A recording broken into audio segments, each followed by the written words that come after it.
Hola, buenos días. Mi nombre es Carlos García, soy profesor universitario y colaborador de Anisoft. En esta segunda parte del vídeo relacionado con el taller de optimización de código de HPC, lo que vamos a ver es, partiendo del ejemplo que hemos visto en vídeo precedente del N-Body, vamos a ver cómo no solamente podemos identificar cuellos de botella por medio de los reports del compilador de Intel, sino que también podemos identificar cuellos de botella por medio de otro tipo de herramientas gráficas existentes en la suite del Parallel Studio. En concreto, lo que vamos a ver es cómo el Intel Advisor nos va a dar una serie de recomendaciones de mejora del código que hemos desarrollado, que lógicamente son las mismas que hemos estudiado y evaluado como consecuencia del report que genera el propio compilador de Intel. Además, vamos a mostrar el modelo de Rootline, y este modelo nos va a dar de manera gráfica una idea de hasta dónde podríamos mejorar el rendimiento de nuestra aplicación, teniendo en cuenta que bien es memory bound, es decir, que tiene una alta dependencia de accesos a memoria, o es compute bound, que donde el cuello de botella se presenta fundamentalmente porque queremos realizar muchas operaciones simultáneamente. Bueno, para la vectorización automática hemos estado estudiando cómo el compilador de Intel es capaz de vectorizar con la opción "-O2" o superiores, ya que activa lo que sería la vectorización, pero en algunos de los casos no es capaz de realizar la vectorización porque hay una serie de dependencias de datos, o porque el inicio del bucle y la finalización del bucle no estén claras y demás, y podríamos guiar al compilador a que realizase la vectorización por medio de pragmas como los que aparecen aquí. El pragma SINDI o pragma OMP SINDI los habilita la vectorización y forzaríamos al compilador a que realizase la vectorización.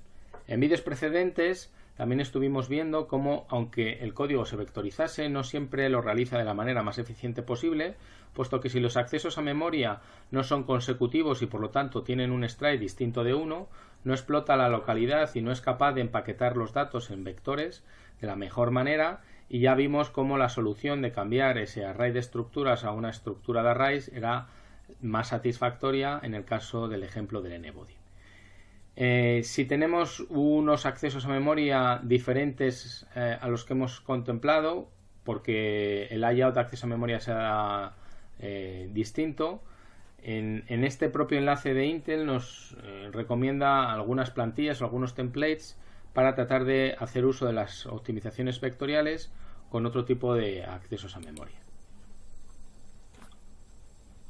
Bueno, esto lo encontráis aquí por si alguno quiere buscar más información.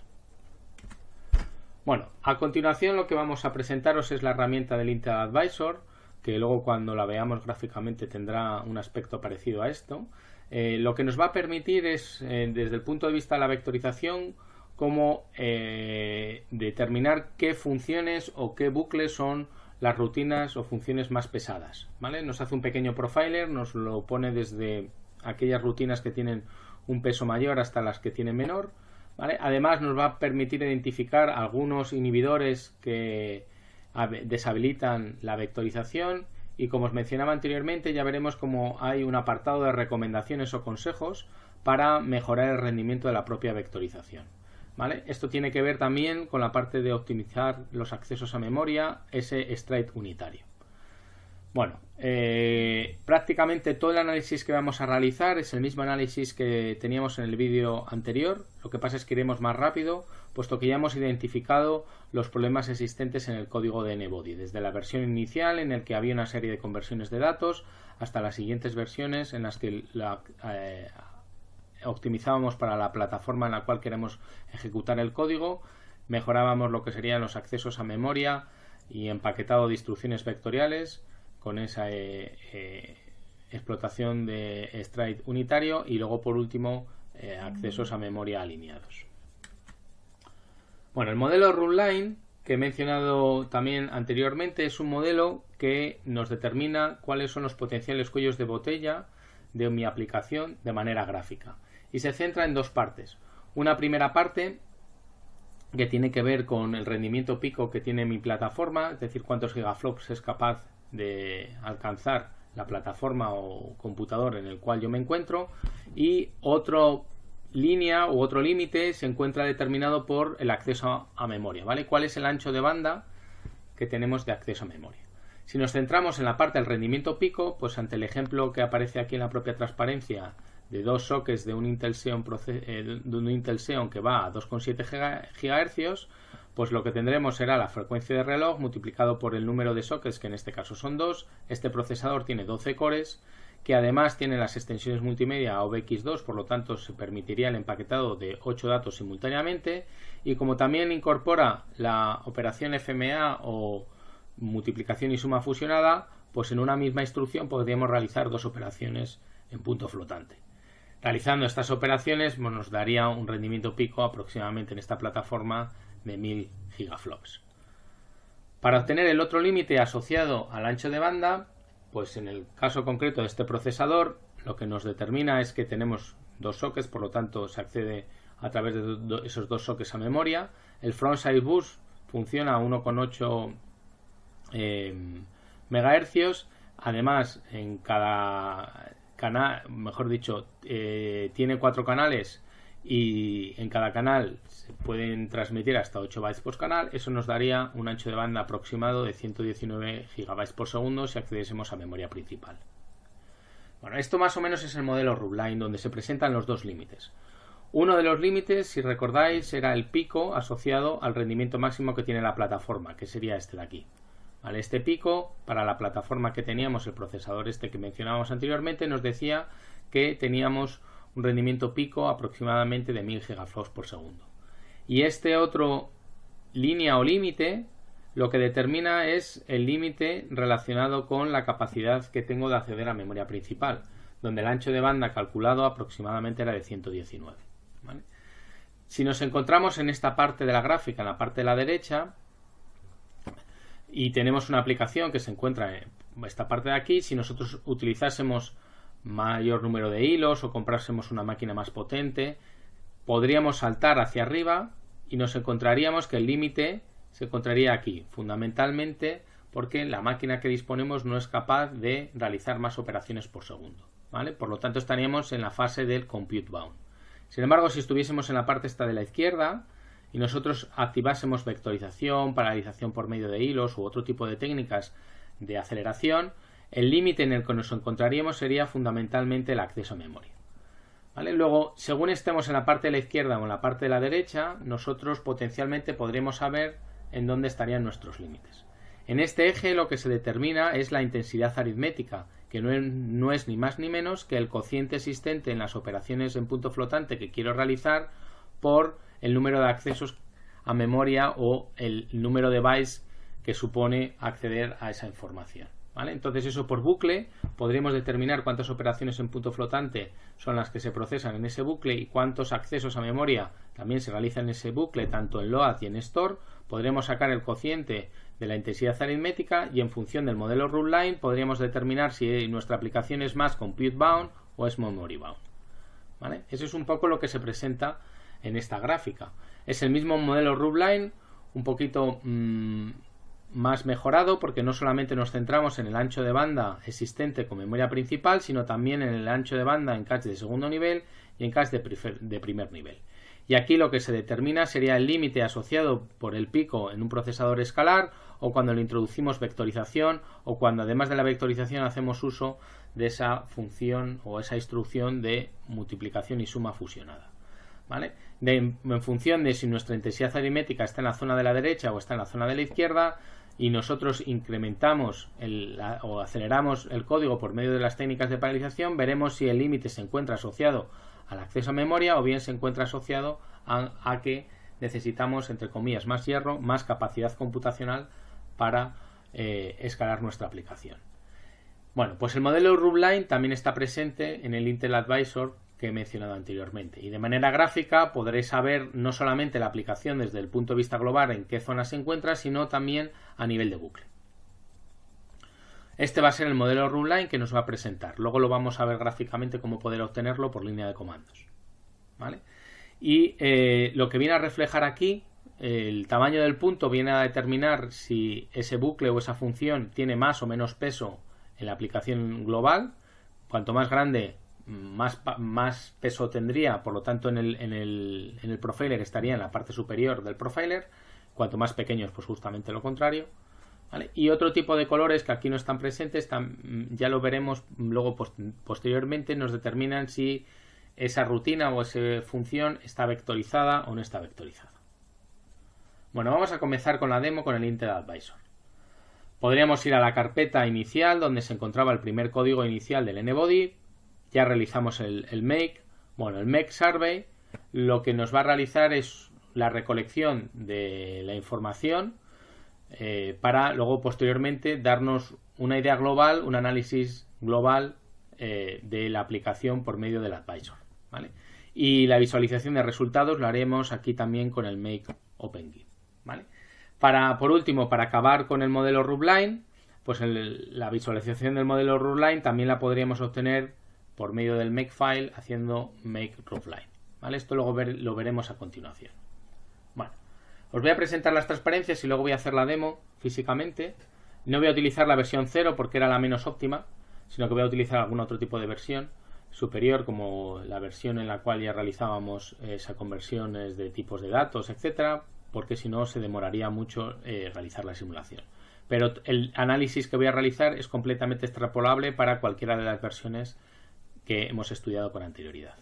Bueno, en el caso de la versión 0, si hiciésemos el survey, obtendríamos un resumen así aproximado del rendimiento obtenido en la aplicación, ¿vale? Entonces aquí lo que viene a demostrar es que la vectorización presenta unos índices de eficiencia bastante elevados, pero recordar que la versión 0, esta versión de aquí, se activaba solamente el flag -O2 y no se hacían optimizaciones asociadas a la plataforma, por lo que las instrucciones vectoriales que utilizaría serían las de las SSE, es decir, estaríamos infrautilizando el hardware que tenemos disponible.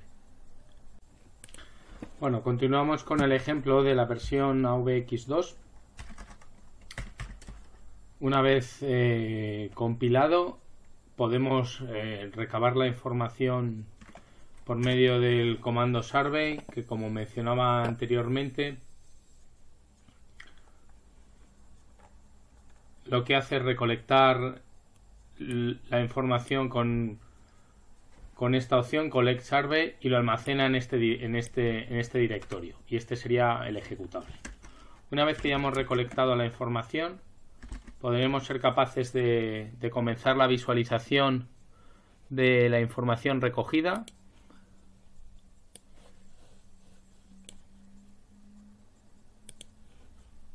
Aquí en Show My Results tendríamos el análisis survey, donde ya en este ejemplo nos indica que las extensiones multimedia utilizadas son las AVX y AVX2. Sin embargo, la ganancia por medio de la vectorización vemos que solamente llega al 50% y la eficiencia, por lo tanto, es del 50%. Esto tiene que ver por los problemas que analizábamos del report del compilador, que el stride no era unitario, sino que el stride era de 10. En esta solapa de aquí de Survey Roofline nos viene ordenado lo que sería el profiling por el peso de cada una de las funciones. Si recordáis lo que decíamos anteriormente, esa parte en naranja nos indica que ese bucle es vectorizado porque está en naranja y el bucle viene reflejado como una ruedecita, mientras que las funciones vienen reflejados por una F. Todas estas F serían secuenciales y estos bucles serían secuenciales, ¿vale? Y aquí nos presenta algunos de los problemas detectados. De hecho, en recomendaciones nos presenta de manera gráfica cómo el acceso a memoria, los patrones de acceso a memoria son ineficientes. Si recordáis, era el tema del empaquetado, que el stride no era unitario, e incluso nos indica que para ello sería recomendable realizar un análisis de accesos a memoria. Para realizar ese análisis de accesos a memoria pincharíamos aquí y se activarían estas especies de gotitas, y podríamos pinchar en la parte de recolección de información relacionada con los patrones de acceso a memoria, y de alguna manera aquí lo que nos determinaría es que el stride no era unitario, ¿no? Bueno, esto lo veremos a continuación, pasados unos segundos que acabe lo que sería la simulación. Y aquí lo presenta. Veis que aquí hay unas barritas con diferentes tipos de colores, ¿vale? Y bueno, este sería el código fuente asociado, que tiene que ver con el cálculo de las fuerzas y demás. Y bueno, este código de colores de las barritas aquí nos indica en ese amarillo pues que muchos de los accesos tienen que ver con una STRAE de tipo 20, ¿no? Era un poco lo que comentábamos ahí, ¿no? Bueno, más o menos esto ya viene indicado en las propias transparencias. Podríamos realizar en el análisis Survey Analysis, que es lo que hemos visto, lo hemos visualizado, y quedaría por recolectar la parte del modelo Roofline. Para la parte del modelo Roofline se podría hacer por medio de línea de comandos, como aparece ahí con el make, o también pinchando aquí el propio modelo de Roofline. También tardaría un poquito y nos mostraría gráficamente el propio modelo de Roofline.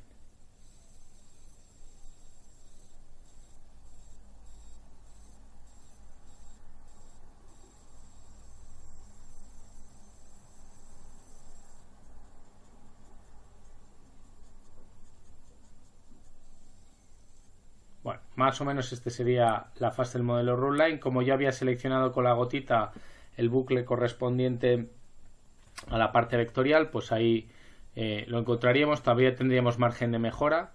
Vemos ahí que tendríamos ahí la parte correspondiente al margen de mejora, pero bueno, ya nos lo viene a remarcar aquí la ineficiencia producida sobre todo por los accesos que no son accesos unitarios, sino que teníamos un acceso de 10, ¿no? Es decir, aunque lo vectorizase, vemos que todavía potencialmente tendríamos esa mejora de ganancia. ¿De acuerdo? Bueno, entonces, más o menos es lo que hemos visto. El análisis de Roofline también lo podríamos hacer por línea de comandos, que teníamos preparado el makefile. ¿Vale? Y esto viene a determinar el 50% lo que ya he discutido. El problema de los accesos a memoria, que los patrones no tienen acceso unitario. El modelo Roofline que acabamos de visualizar. Y el análisis de memoria, en el cual teníamos el código de colores de las barritas, ¿vale? Queda reflejado aquí por medio de las transparencias y por medio de la demo. Bueno, los patrones de acceso a memoria ya lo hemos discutido con anterioridad.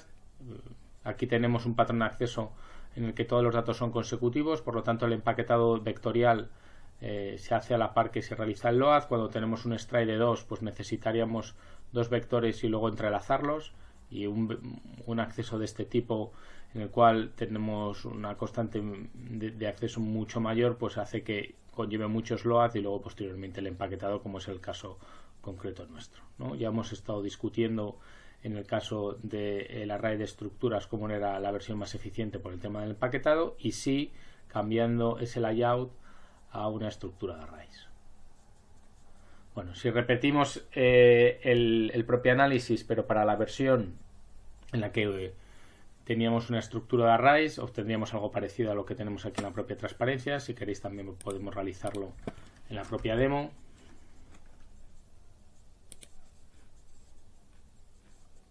A ver, que se me ha ido la consola, perdona.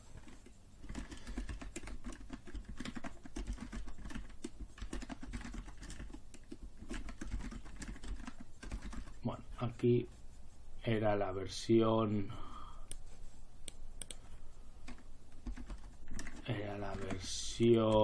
SOA AX2. Vamos a hacer un survey y vamos a visualizarlo con el Intel Advisor. Perdonad que me lo pone en otra pantalla. Bueno, visualizaríamos los resultados.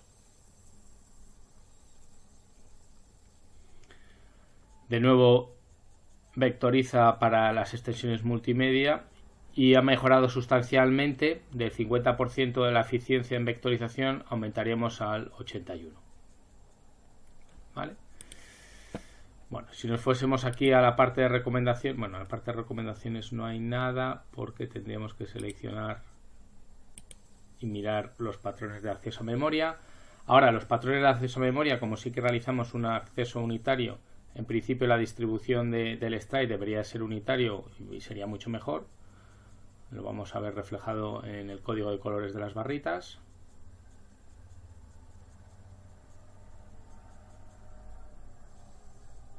¿Vale? Vemos aquí que está todo en azul, 100%, acceso de Stride 1, era el objetivo fundamental de cambiar de ese array de estructuras a una estructura con arrays. Hasta aquí todo de acuerdo. ¿Vale? No tendríamos ya ninguna recomendación referente a los patrones de acceso a memoria, ¿vale? Porque aquí todos están relacionados con la unidad. Bien, esto es lo que presentábamos antes.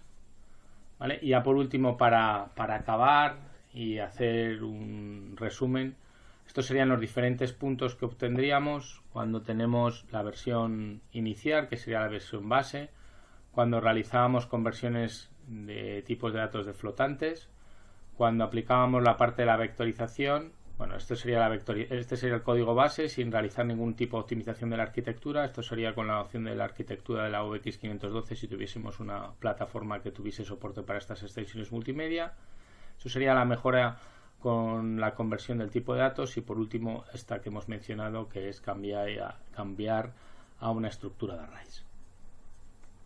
Y ya por último, esto en la máquina que mencionábamos que estaba en el cloud de Google, pues el mismo resumen que teníamos anteriormente, 1,3 gigaflops aproximadamente el código inicial, realizando optimizaciones para la propia arquitectura 9, cuando le eliminábamos la conversión de datos a 21 gigaflops, mejorábamos el layout de acceso a memoria con accesos consecutivos y introducíamos las estructuras de arrays, 37, y si además utilizamos memoria alineada, los 47 o 50 y pico que teníamos en la máquina que yo utilizaba. Y por mi parte nada más en este bloque de mejora y modernización del código.